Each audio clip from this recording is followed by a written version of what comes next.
Hello guys, welcome back to my channel and welcome if you're new here. My name is Tenzin Yankey and Samulo Dashtale. So today we're gonna make Pani Puri at home. So to make puri we need suji, maida and salt. And to make pani we need mint, coriander, green chili and ginger, and also the most important thing is tamarind to have a sour flavor. And you can also add lemon. Yeah, it's up to you, and add salt for taste.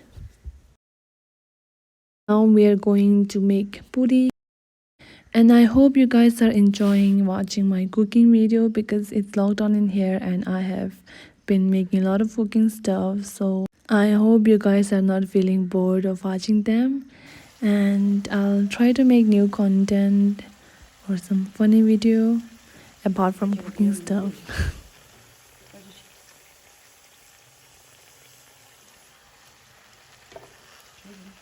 So to fill the pani puri, we have mashed potato and onion, and we added some chili and salt.